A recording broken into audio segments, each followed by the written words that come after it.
Rupanya propaganda soal bahasa Melayu telah dilakukan sejak dulu. Berikut ini adalah cuplikan tayangan video dari televisi Malaysia. Video ini akan dikomentari oleh wartawan senior Pak Elik Susanto.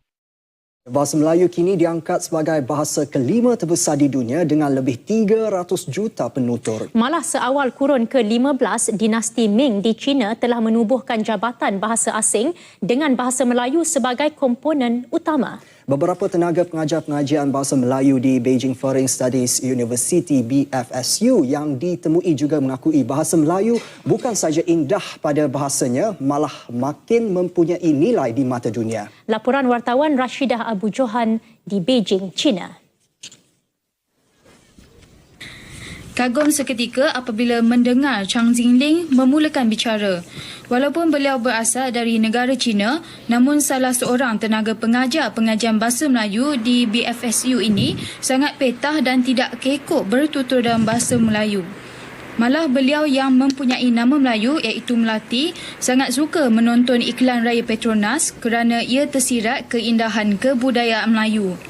Melati mengambil pengajian bahasa Melayu pada tahun 2001 di Universiti Komunikasi Beijing dan pernah tinggal di Malaysia selama 2 tahun setengah. Saya suka menonton filem Malaysia dan iklan Petronas kerana filem-filem itu sangat menarik, dan apabila saya menonton filem itu kadang-kadang saya terharum kerana ceritanya, dan saya juga suka mendengar muzik-muzik Malaysia. Silahkan Pak. Bagaimana pendapat Pak Elik terhadap video tadi? Ya, saya kira video itu menarik ya.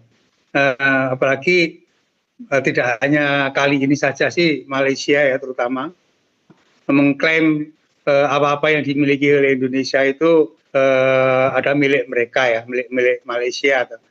Sekarang ini bahasa Indonesia sebagai bagian dari bahasa Melayu ya. Walaupun sebenarnya Melayu itu adalah rumpun bahasa Indonesia kalau di Indonesia. Ya tentu saja kalau jumlahnya diklaim 300 juta, ini rada sulit untuk dipercaya, kecuali kalau jumlah itu juga menyertakan bahasa Indonesia sebagai juga bahasa Melayu. Apakah Anda setuju bahwa bahasa Indonesia amat berbeda dengan bahasa Melayu? Indonesia sudah berkembang pesat sekali ya. Kosakata bahasa Indonesia dan bahasa Melayu jelas banyak perbedaannya. Dan itu karena sejarah kedua negara ini juga berbeda dari sisi masa lalunya ya.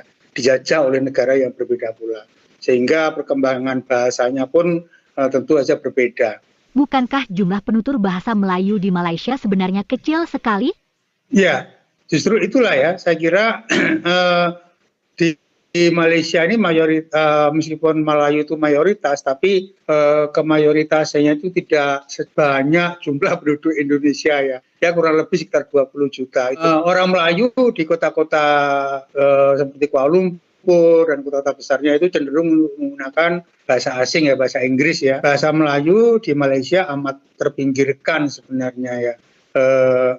Artinya tidak menjadi andalan lah ya. Karena di sana lebih mengutamakan bahasa Inggris.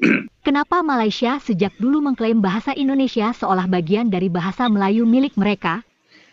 Ya, saya kira ini propaganda ya. Di era digital sekarang ini memang propaganda itu menjadi penting baik untuk kepentingan politik maupun bisnis ya. Saya kira sebuah negara apabila memiliki sebuah khazanah yang mendunia, ini akan menjadi perhitungan atau dipertimbangkan oleh ya negara-negara kawasan lah ya. Realitasnya ya, bangsa Melayu di Semenanjung Malaya itu sebenarnya kecil jumlahnya ya. Peradaban besar justru ada peradaban di Indonesia. Apakah propaganda yang mengagung-agungkan bahasa Melayu itu akan efektif? Ya, untuk sementara barangkali memberi daya tarik ya untuk sementara ya. Tapi mungkin tidak akan lama itu ya. Karena realitas akan menunjukkan bahwa masyarakat yang sekarang melek teknologi ini akan selalu mencari referensi alternatif ya. Klaim itu ya biasa saja, tapi dalam jangka panjang saya kira klaim ini kalau tidak terbukti ya bahwa jumlah penutur Melayu itu mencapai ratusan juta, ya nanti akan surut ya kepercayaannya itu ya, apakah memang Melayu itu menjadi bahasa yang mendunia gitu ya.